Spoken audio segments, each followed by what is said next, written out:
RCR, la red que comunica y une al Perú. Vamos a trasladarnos inmediatamente hasta Puno. Allí gentilmente accede a esta comunicación con RCR, Red de Comunicación Regional, Julio Condori Cerdán, un reconocido sociólogo, analista político, ¿no? Y permanente colaborador de RCR, Red de Comunicación Regional. Qué gusto saludarlo, Julio, muy amable como siempre. Un saludo cordial para José Hernández y también para los oyentes de RCR. Bien, estoy a vuestra disposición. Una situación bastante difícil en estos momentos, Julio, ¿no? Denuncias constantes, inestabilidad política, incertidumbre económica. ¿Cómo estás percibiendo desde Puno la situación que vive el país? Mire, yo creo que vivimos la crisis política desde el 2016, desde que la señora Keiko Fujimori quiso reconocer el triunfo con Pedro Pablo Kuczynski. A partir de ahí ya no es una crisis coyuntural, sino se ha convertido en una crisis cuasi permanente. Ahora, en los últimos meses o semanas, esto ha empeorado. O sea, hay una crisis política ya manifiesta. Mire, y para eso creo que la confrontación entre ejecutivo y legislativo, bueno, no sé, yo tengo una salida de repente en el curso de la conversación, vamos a manifestarlo, ¿no? Pero ¿dónde parten estos días? Recordemos que Zoraida Ábalos, exfiscal, empezó una investigación preliminar para casos de corrupción, ¿no? El caso de Puente Tarata 3 y la licitación de combustibles de Petroperú. Eso fue primero, ¿no? Pero ¿qué pasa? Esto es tráfico de influencias y colusión en agravio al Estado. Eso todos sabemos. Pero la misma fiscal también, exfiscal, aperturó investigación preliminar por la injerencia del presidente de la República, José Castillo, en los nombramientos de las Fuerzas Armadas, de los mandos, ¿no? Esto también es tráfico de influencia. Bueno, pero pasó lo siguiente, que el ex fiscal suspendió esta investigación, ¿no? Yo no sé si por presiones políticas, decisión personal, pero suspendió, ¿cierto? Muy bien. Pero ahora, ¿qué ha pasado este domingo 29, recién hace 2 días, ¿no? La Fiscalía, o sea, con nuevo fiscal, ha informado, ¿no?, que el presidente ha sido incluido en las pesquisas o en la investigación preliminar del ex ministro de Transportes, Juan Silva, y los 6 congresistas llamados niños que son de Acción Popular, ¿cierto? Y el mismo fiscal, Pablo Sánchez, considera la investigación también, por supuesto, plagio de tesis, ¿no es cierto? Aunque yo tengo mi parecer, ¿no? No es que estemos de acuerdo con plagio de tesis, nada, sino el software Turnitin recién está poniéndose de moda en nuestro país, y la tesis que sustentó el señor Castillo y su esposa ha sido en el 2012, cuando no había este software. Entonces, si analizáramos todas las tesis anteriores, habrá un montón supuestamente entre el plagio. Pero ahora, ¿qué es lo que pasa? Ayer desde Loreto el presidente lanza y dice que está sufriendo una persecución política, pero no ha precisado quién. Nosotros tenemos 2 hipótesis. Es las fuerzas conservadoras que están en el Congreso, uno, o es que su conciencia le persigue. Porque definitivamente él debe ser el primer interesado en esclarecer, en transparentar sobre las demandas supuestas o reales, ¿no? O sea, sobre los actos de corruptela. Y eso no lo está haciendo, ¿no? Porque definitivamente, ¿quiénes están cometiendo o quiénes están implicados? La gente de confianza que él mismo ha puesto, como es su secretario de Palacio, Bruno Pacheco, el ex ministro de Transportes, sus sobrinos, ¿no es cierto? Entonces, ¿él tiene responsabilidad? Yo creo que sí. Así como tiene responsabilidad en la nominación de ministros que no tienen el perfil, tienen demandas penales y no tienen experiencia en el sector. Entonces, hay responsabilidad, a mi modo de ver, sí hay responsabilidad. Y estos ministros, a su vez, nominan funcionarios que definitivamente deberían ser observados por la Contraloría, porque no cumplen con el perfil. Ahora, sobre eso también hay que aclarar, José, lo siguiente, ¿no? Todos dicen esto es una oficina de recursos humanos, estos son actos de, políticos, de copamiento, pero que yo recuerde, hace años, yo tengo alguna visión y una conciencia desde el primer gobierno de Acción Popular, o sea, de Belaúnde. Después hemos vivido la dictadura. Ahí hasta familiares eran ministros del señor Belaúnde.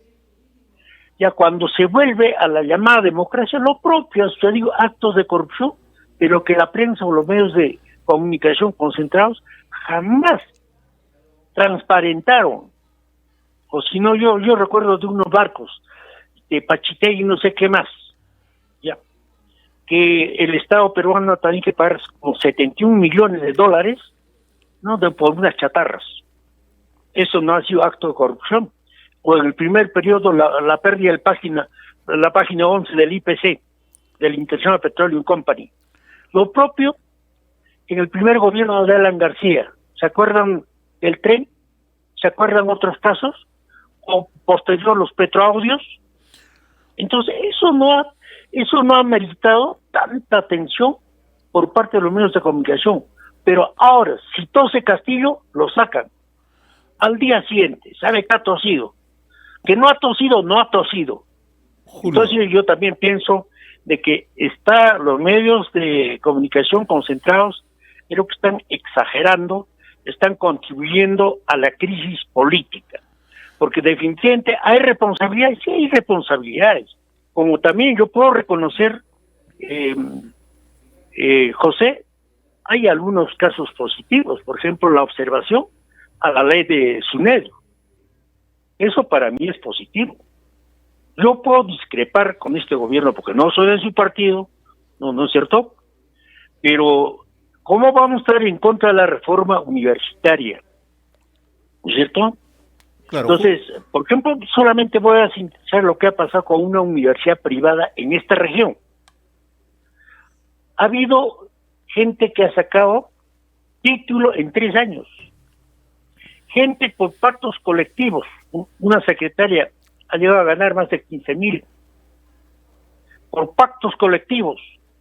Hasta los hijos de los trabajadores ingresaban. Y no había absolutamente calidad educativa. Y nadie evaluaba. O si no, recordemos una cuestión de Lima. La Universidad Inca Garcilaso de la Vega. El rector, ¿cuánto ganaba? Más de 2 millones. ¿En desmedro de quién? ¿Eso no pagan los padres de familia? Entonces, yo pienso que ayer ha dado un paso, ha observado, pero no le libra de esta crisis al señor Pedro Castillo. Eso es yo lo que podría decir en esta primera intervención. Julio, tú has hecho una enumeración de los hechos y cómo se genera toda la crisis política, social, económica en el país, ¿no? Pero también has apuntado algo, ¿no? Que lo que debería hacer el presidente es salir al frente y esclarecer los hechos, ¿no?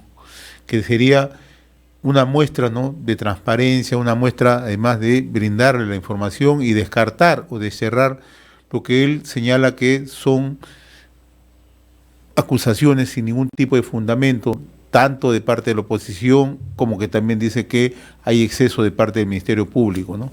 Pero ¿qué hace en estos momentos el presidente? Lo que va a hacer el presidente a través de su abogado en las próximas horas va a presentar un recurso para que se impida que el fiscal investigue y siga esta investigación preliminar. ¿Cómo analizas esto dentro de la postura que debe tener el presidente? No, sí lo hemos escuchado al abogado del presidente. Él ha manifestado que el día de hoy va a presentar un recurso de nulidad ante la Fiscalía de la Nación para evitar que se continúe con la investigación. Pero yo pienso lo siguiente. En la Constitución, en ninguna parte dice que el presidente o los altos funcionarios no deben ser investigados, ¿no es cierto? Ahora es otra cosa que ¿cuándo deben ser sancionados el presidente? Al final de su mandato, ¿cierto? Entonces, acá hay cosas que definitivamente yo, desde mi óptica política y como sociólogo, José, veo a Pedro Castillo no lo han dejado gobernar desde el primer día que ha asumido. Incluso no aceptaron su triunfo, quisieron anular con la cuestión de que era un fraude electoral, y todos de una posición conservadora, incluso utilizaron a un premio Nobel como es Vargas Llosa para que se pronuncie y que diga ha habido, ¿no es cierto?, un fraude electoral. Entonces, eso también hay que tener en cuenta, porque si analizamos objetivamente y no parcializadamente, a Castillo no lo han dejado gobernar. Pero había otros factores que han intervenido y siempre lo manifestamos. ¿Quién es el primero que ha obstruido su gestión? El señor Vladimir Cerrón. Porque más o menos se apreciaba como otro presidente o el asesor principal, el político, porque es jefe de su partido Perú Libre, ¿cierto? Ahora, el otro que en realidad que no ha contribuido más bien a desmejorar la imagen del señor Pedro Castillo, ha sido pues el primer premier, Bellido, ¿no? Entonces, yo quiero pasar a lo siguiente, ¿por qué también se sufre esta crisis a nivel nacional y a nivel de este gobierno? ¿Realmente en el Perú tenemos partidos políticos? Se llamarán partidos políticos. Pero no son partidos, políticos. Son colectividades políticas, ojo, son colectividades políticas. O si no, yo incluso diría son vehículos de candidatos. Porque partidos políticos con ideología, con una formación política, con formación filosófica, con un programa para el país, ¿no? Y con normas estatutarias, y con locales, etcétera, con reuniones permanentes, ya no encontramos, José. O sea, eso, ojalá que más adelante podamos conversar. Yo estoy escribiendo un pequeño artículo sobre eso, sobre la no existencia de partidos políticos en el país, porque no reúnen las características realmente de una organización política que pueda ser gobierno y que pueda ser poder. Eso caracteriza, o sea, no solamente Perú Libre, porque Perú Libre no es partido, porque tiene 3 facciones. Uno de derecha, donde está, por ejemplo, una ministra que ha estado Katy Ugarte, y hay otra congresista que tiene su casa en Los Ángeles y se queja del sueldo, y sus casas que tiene son más de $2 millones. Eso solo para notar. Segundo, hay un sector moderado que de repente puede llamarse izquierda. Ya están algunos del magisterio, etcétera. Pero ¿acaso no conocemos a esta facción radicaloide, donde incluso han manifestado que simpatizan con Sendero Luminoso? Con Edith Lagos específicamente, del señor Bellido. O si no, el congresista que se ha librado de sus vínculos con Sendero. Entonces, no puede ser partido una organización, puede ser un frente político, donde esté derecha, una cuestión moderada y radicaloides. Y para terminar esta parte, yo quisiera, por ejemplo, manifestar, ¿por qué lo censuraron a la ministra de Trabajo y Promoción Social, Betty Chávez, con votos de quién? Con 9 votos de los radicales de Perú Libre. ¿Eso qué amerita a los que opinamos, etcétera? Analizar a profundidad de que no solamente existe crisis del sistema político, existe una crisis profunda de los llamados partidos políticos, por eso que no existen. Lo que queda como alternativa es una reconstitución, una reingeniería total para volver a constituir partidos. Desde la década, ojo, del 90, del siglo pasado, entraron en crisis los partidos políticos. Por supuesto, se suma a esto el modelo que se implementa, el desprestigio que han sufrido por más que todos los de la izquierda por parte de Sendero Luminoso. Entonces, ¿y quién desprestigia a todos los partidos? ¿No es el señor Fujimori desde Palacio de Gobierno? Y a diario, hablando de partidos tradicionales, hablando de acción directa, el diálogo directo con la población. ¿Desde cuándo desaparecen los sindicatos más fuertes? Para contar en este momento un máximo subsistirá la CGTP, el SUTEP. ¿Dónde está, por ejemplo, FETEN? ¿Dónde están otros sindicatos que eran poderosos, que tenían convocatoria?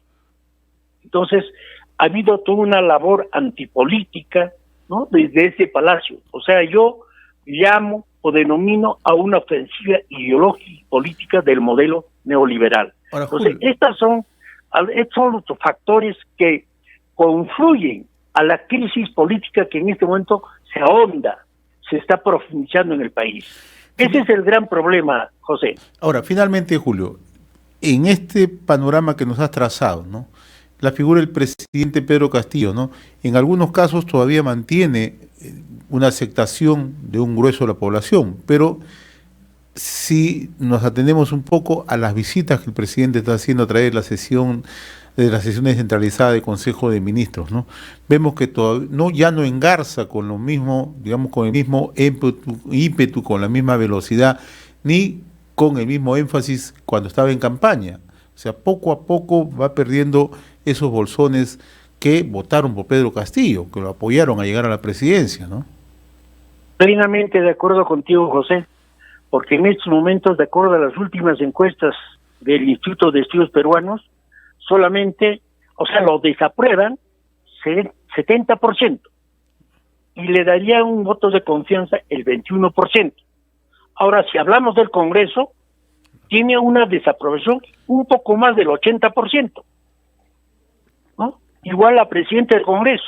Entonces, ¿frente a qué estamos?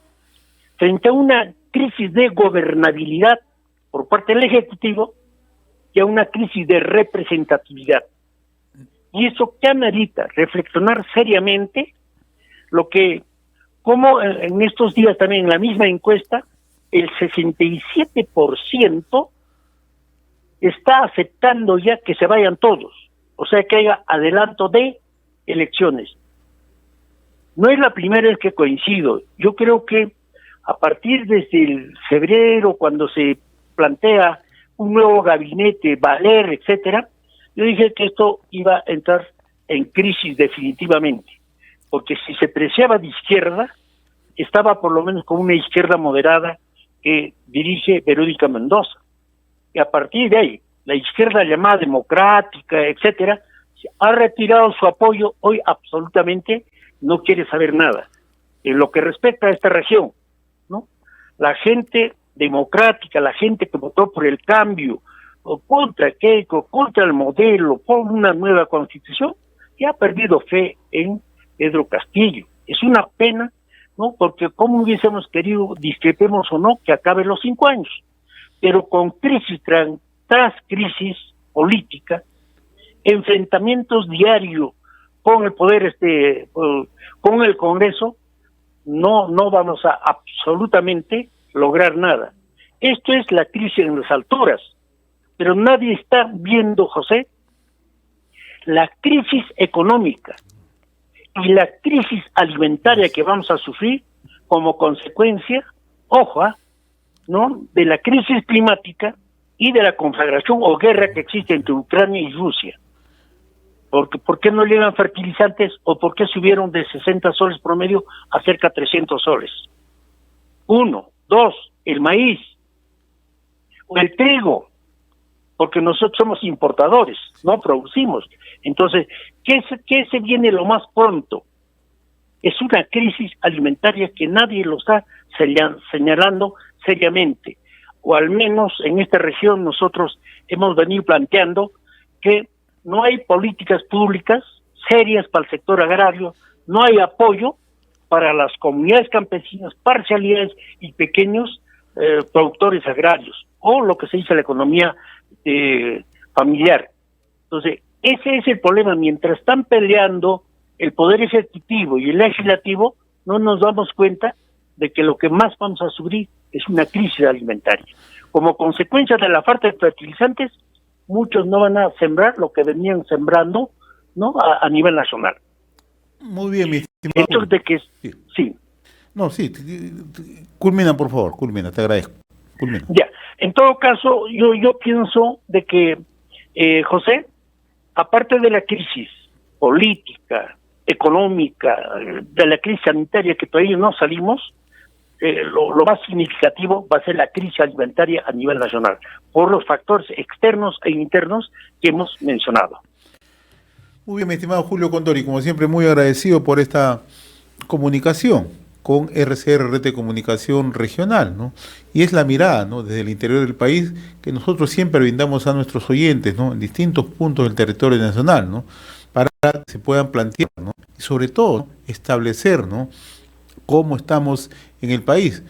Mucho hemos criticado el centralismo limeño, pues bien, ahora la mirada viene desde el interior del país con posiciones que muchas veces pueden ser discrepantes, pero que marcan la realidad de una región. Yo te agradezco la generosidad que siempre tienes con RCR, mi estimado Julio. No, siempre ha sido un gusto conversar contigo, José, y gracias a todos los oyentes de RCR. Muy amable, conversábamos desde Puno con Julio Condori Cerdán, sociólogo, analista en temas políticos.